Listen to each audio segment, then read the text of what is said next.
Are Prince Harry and Meghan Markle in an absolute panic over the content they put in their Netflix reality TV series and Prince Harry's memoir? And are they absolutely desperate to get edits done to try to ensure that their children have some sort of title, as apparently it never occurred to them that if the Queen died and Charles became king, that he wouldn't look too kindly on their activities over the last year or two. Hello, everyone. Welcome to Royal News Network. My name is Brittany, and today we're going to be talking about this report from Page 6, which is part of the New York Post, talking about how Harry and Meghan are kind of really scrambling to try to push back their Netflix reality TV series and Harry's memoir in light of the Queen's death, and how they're really trying to, refrain themselves, or really trying to put their best foot forward with the rest of the royals, as if to say, oh, no, we're not too bad. We're really not. See, we're doing all these things, and please, won't you give Archie and Lilibet a title, pretty please?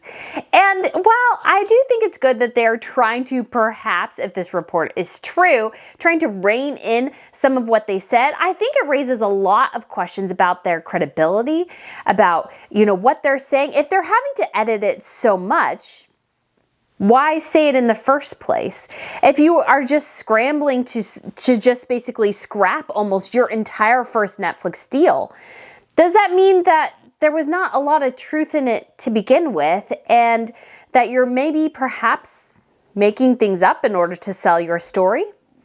It's an interesting thought, and I really think if this is what they're planning on doing, it puts them in a very, very bad light in terms of their business deals, because all these companies are looking at that going, hey, we've paid you millions upon millions of dollars, and the Queen dies, and all of a sudden, oh no, you can't do any of it? Well, why? What was wrong with the original product? Why don't you stand by your words? And I think that's a huge issue for Harry and Meghan, if that is in fact what is happening. But if you guys haven't been here to Royal News Network before, like I said, my name is Brittany, and on this channel we do a lot of royal commentary. We delve into some gossip too. I also will review television shows and movies and share a bit of history as well. So you guys want to subscribe, I would be absolutely thrilled. I'm also starting a fashion channel in October, so if you want to subscribe to that, I will put the link down below in my video too. I'm getting some videos edited for that, and I'm so excited to launch it very soon. But before we go into the report from Page 6, it was kind of exciting today. We got a couple of tidbits of royal news. We got Catherine, the Princess of Wales. I almost said the Duchess of Cambridge, but no, the Princess of Wales. She hosted some naval sailors at Windsor Castle, which will probably soon be her and William's home base. And you gotta think to yourself that Meghan Markle is screaming somewhere in Montecito because she really wanted to live in Windsor Castle. And now Catherine is very clearly hosting her first kind of solo royal reception at Windsor Castle. I mean, it was somewhat a casual affair. She wore one of her Alexander McQueen blazers, which she's gotten, so she's kind of moved away from the Smythe blazers, which I also love, and I will feature in my fashion channel, to the Alexander McQueen blazers, which I also love and will probably feature on my fashion channel.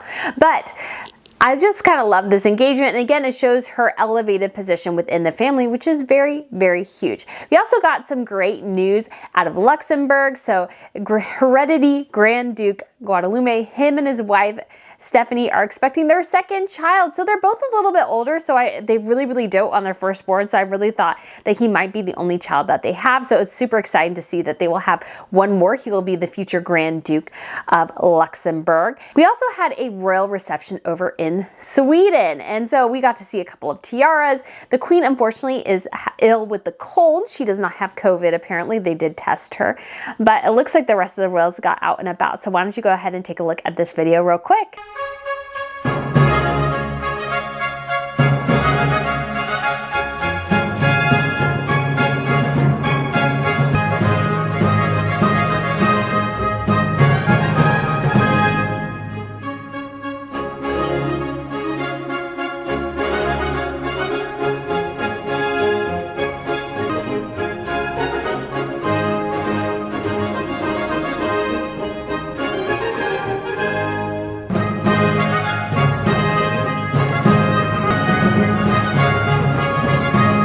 So yes, there we got Crown Princess Victoria. So she is there with her father, the king. And then we have her husband, Prince Daniel, and then her younger brother, Prince Carl Philip, and his wife, Sophia, all attended. Their the youngest child within the Swedish royal family, so this is Princess Madeline, actually lives with her family out here in the United States in Florida. So, you know, prayers and heartfelt support for all those who are out there in Florida, especially in the Fort Myers area. That looks like they got hit really, really hard by the hurricane. But now let's move on. Harry and Meghan, the duo who seems to, it suddenly dawned on them that, oh my gosh, the Queen has died.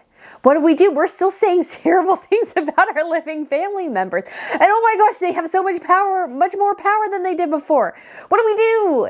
What do we do? Like, did this never occur to you? Did this never, in the entire process of you creating this reality TV show, creating this memoir, did it never ever occur to you that the Queen might die and all of a sudden Charles is the one with all the power and he might actually do something, or that William might actually do something? Did this not occur to you in the slightest? I mean, it's just kind of so shocking. I mean, the Queen was 96, guys. She wasn't going to live forever. I mean, I think the family did think she was going to live forever, but you know, reality does kind of come back to bite you in the butt sometimes. And I think this is one of those instances where it really has come to bite Harry and Meghan in the rear. And I don't feel bad for them. I really don't, because this is so obviously what was going to happen at some point. The Queen was always going to die. I mean, there's two things we can count on in life. Benjamin Franklin said this: it's death and taxes. So you will die, and then when you die, there will be a death tax on top of that. So, yay! Isn't life grand? But this was always going to happen. So this all of a sudden, like, about face and this panic that Harry and Meghan are in, I just want to look at them and go, really, really? Again. We've been told many times, and Lady Colin Campbell, who I hope to interview at one point on this channel, mentioned that, you know, Meghan is really smart. Yet when we get here to these kind of instances, I'm like, you know, it's been kind of the plan, you know, for centuries in monarchies that you know, to kind of maintain your position of power, to maintain your influence, you have to kind of play the monarch, and you have to suck up also to the heir and perhaps the spare. You know, you kind of have to put on your best face. You have to actually try to get along, or at least serve everybody in a particular way. Like, I haven't really watched much of Game of Thrones, to be honest, but think of Game of Thrones and all, like, the machinations that go on behind there. If you are not the main line, you have to think, okay, I need to suck up to the king and do what he likes, and then I need to suck up to the next in line to make sure that whenever the king or queen dies, I'm not going to be beheaded. Like, this is like Royal Court 101. You have to be clever, you have to be, to a certain extent, devious, and you have to play kind of multiple characters for different people within the court. This is how you survive in a court. Now, granted, we are not in the medieval times anymore. I know that, but the same principles still really do apply. If you are the sister-in-law of the future king, what should you not do? Well, you shouldn't try to tick him off. You should generally try to get along with him, especially if you want for something from him at some point. If you want something from him, you don't tell the entire world that his wife made you cry. You don't generally do that. That's not a great idea. And especially because, well, from what we know of the bridesmaids fitting was something that happened with Charlotte, did Meghan somehow, and this is a rumor, this is a rumor, I have no proof of this at all. Did Meghan say something negative about Charlotte? Well, yeah, that would tick off the future king. And then you're looking at Charles. Well, Harry apparently, perhaps, it's been reported, bashes Camilla a lot in the book. Did it not occur to him that his father loves his wife?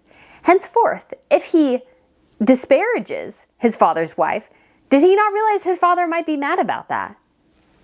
You know, again, kind of 101 basic intelligence, basic rationalization, logic, these sorts of things. But apparently this reality has escaped Harry and Meghan, and now they're in a full-on panic, according to the New York Post. And again, I would not be surprised. They don't think that far ahead. And again, they've created this whole thing where I mean, they trashed the royal family on Oprah in multiple interviews, and it was just like, and I've said this again multiple times, did it never occur to you, or are you not thinking that one day when the transition occurs, that you may not be in a very favorable position to ask for diddly squat? And if you want titles for your children, guess what? People aren't as kind of willing to give you what you want if they don't like you. Yeah, that's kind of, that should be situation obvious for most people, but apparently for Harry and Meghan, this is a humdinger, and they're just absolutely in a mad panic trying to figure out what to do. So this is what the New York Post says. Prince Harry and Meghan Markle are making a dramatic U-turn on their upcoming projects in the wake of Queen Elizabeth's death, multiple sources told Page Six. The Duke and Duchess of Sussex have been working on a docuseries as part of their multi-million-dollar Netflix deal for more than a year. Netflix chiefs, who have not even officially announced the Sussex project yet, had hoped to air the docuseries in December after the 5th season of The Crown on November 9th.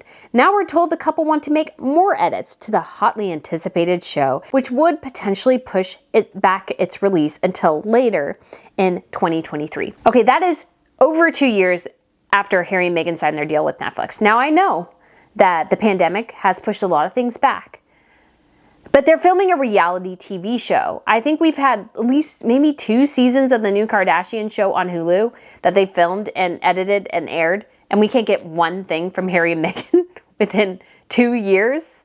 I mean, come on. I mean, we've been told that this will show their love story. Well, if it's supposed to show their love story, then why are they disparaging the royal family in it? Of course, because nobody liked Meghan. So Harry and Meghan now have to kind of fight against the system and show how their love has prevailed despite all the controversy and chaos surrounding it. I mean, because that's all we ever wanted to see, right?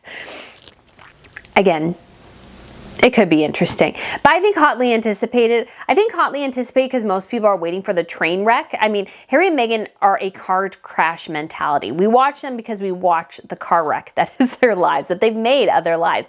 They could be sitting in Windsor Castle right now, or Buckingham Palace, or Clarence House. They could have had Clarence House all to themselves. But they decided that they wanted to try to make it in Hollywood, but they can't do anything without trashing his family, because it's the only thing they have to trade off of.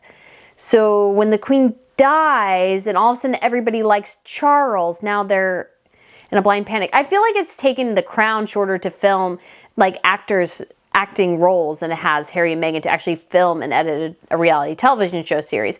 And again, I think it spells trouble for them, because everybody's looking at them going, this should not take you this long. It should not. And their business deals in the future, I think, will come under severe scrutiny, because people are going to go, hey, I signed you. I gave you millions of dollars up front. Where is my return on investment? And if Harry and Meghan can't produce those sorts of things, they are in a world of hurt, because they need their reputations here. They can no longer coast on the coattails of the monarchy. They actually have to work and actually have to create a product that people enjoy, that gets a reaction from the crowd. Not a negative one, not one that people hate, but actual one that brings in viewers. And Netflix right now is pretty desperate for that, because they've had a couple of bad quarters, and they're trying to increase their revenue through creating new series and new subscribers and those sorts of things. And if Harry and Meghan can't fulfill that, they will be dropped, and I think very publicly and brutally so. And this apparently extends to Harry's memoir as well. Apparently, he is also looking to push that back and looking to make more edits. It says, Harry's memoir, originally scheduled for release from Penguin Random House in November, has already been pushed back until sometime next year. Many royal experts have said Harry's father, King Charles, will hold off giving the title of Prince and Princess to the Sussex children, Archie 3 and Lilibet 1, until the couple's various media projects are out. Harry and Meghan have made some really crucial, kind of frankly dumb decisions here.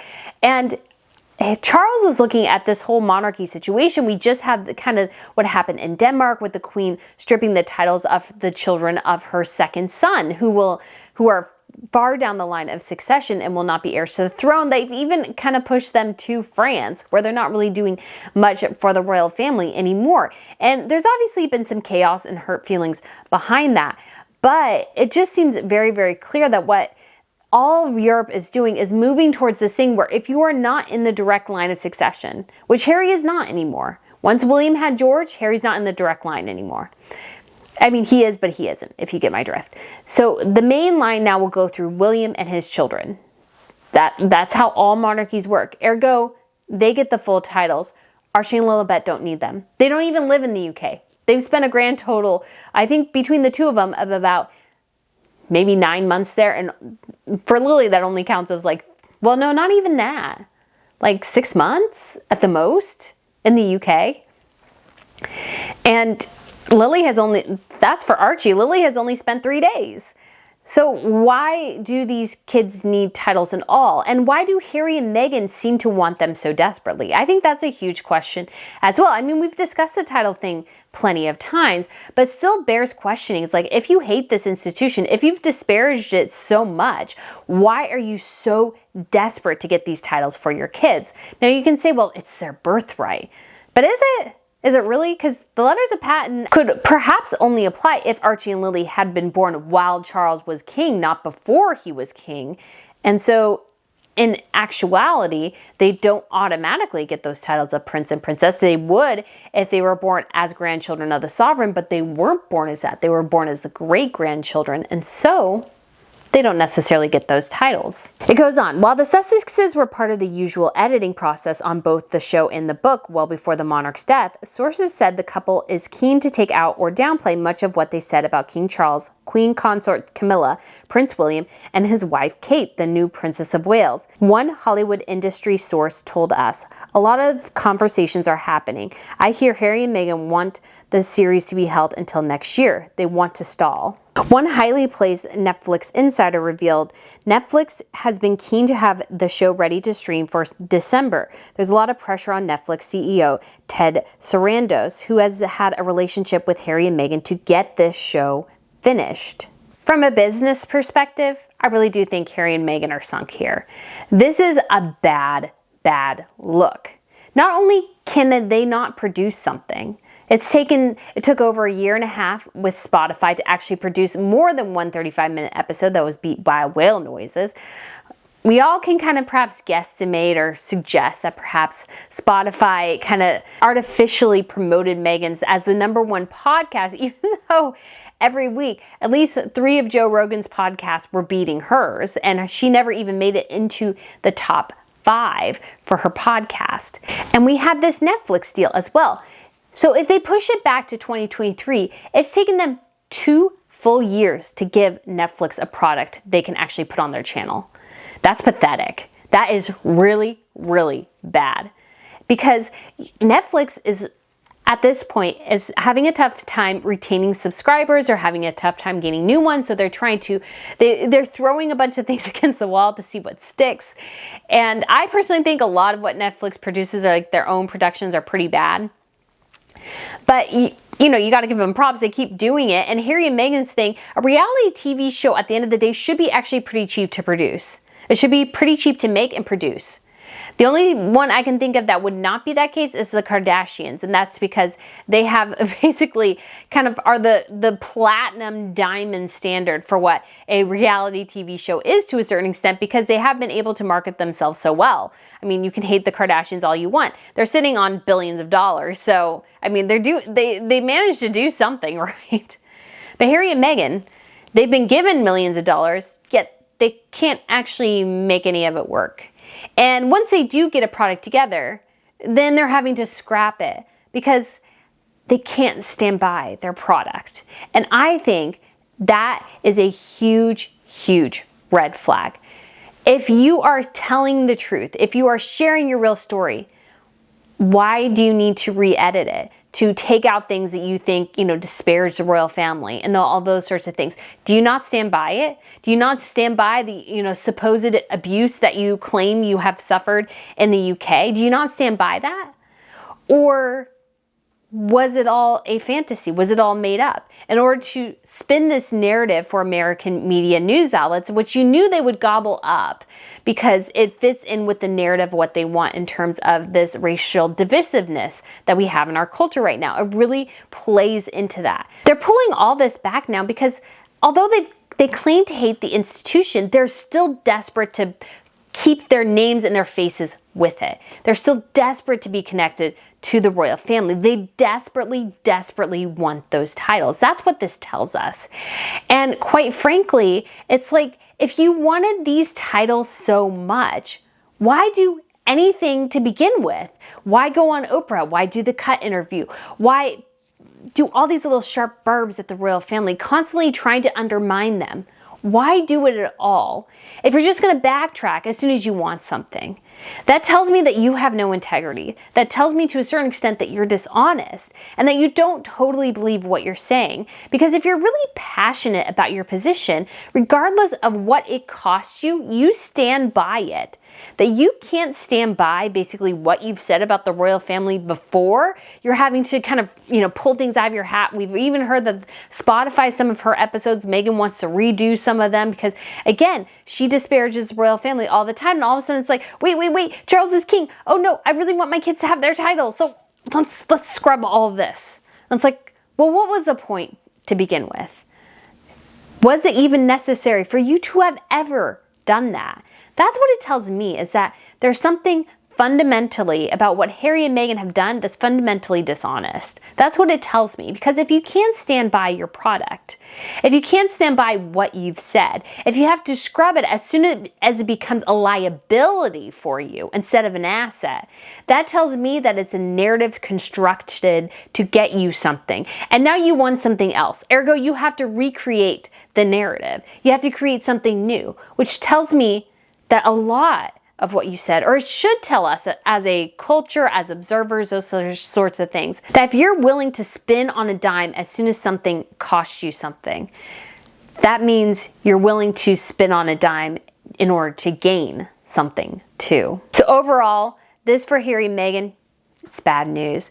They look like terrible producers, terrible managers, terrible project managers, all these sorts of things. None of this is a good look. It makes complete and total sense to marry Harry and Meghan's reality TV show with the end of The Crown season 5. And if I was Netflix right now and I am expecting to have a product from Harry and Meghan in December, and all of a sudden they're going, oh, no, wait, we got to redo the whole thing. And I'm like, well, what were you doing the whole time? I've given you millions of dollars. My company we're having to lay off employees. What are you going to give me? You need to give me something. If you're not doing that, we will have to let you go at some point. And I would not be surprised, especially if Harry and Meghan supposedly want to scrap the project entirely, if they are at some point dropped from Netflix without even putting anything to screen, because they've already dropped the Pearl animated television show that Meghan was trying to produce. We haven't heard anything about the Invictus documentary, and that was the two things they announced. So what are you doing? Explain to me what you are doing. That would be I'm sure Netflix is unbelievably frustrated because you know what? Another producer, another project manager, even somebody lower rank, I'm sure could have produced 3 or 4 or 5 things in the same time period. Ryan Murphy and Shonda Rhimes, they both have deals with Netflix. They're producing things. I'm sure Bridgerton was written, filmed, and produced and edited and going to go to screen in the same amount of time that Harry and Meghan have had their reality TV show deal. Again, that just shows you, I could be exaggerating a bit, but that goes to show you how kind of pathetic at this they really are.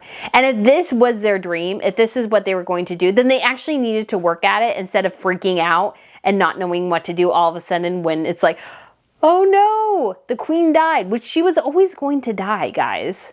Like I said, everybody dies. This is not rocket science here. And the change of power maybe is not to your liking. Maybe it doesn't fit with what you wanted to do. And maybe the things you've said, while the queen was willing to bury her head in the sand at times and she just kind of wanted to live her last years in peace, Charles and William, they're pulling no punches. They're willing to do the things that the Queen perhaps was not willing to do.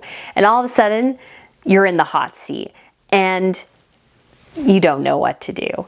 And you're absolutely in a panic trying to figure out what to do. Because apparently, even though you say you hate the monarchy, you are still utterly desperate to have titles for your children. Despite the fact that the rest of Europe is not going in the direction, it totally makes sense for Charles to just make him the Earl of Dumbarton and Lady Lily and be done with it. But you know what? The royal family's kind of trying to give you a chance.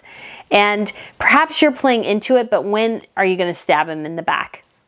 Who knows? So guys, let me know what you think of this video. Let me know what you think of Harry and Meghan's absolute panic.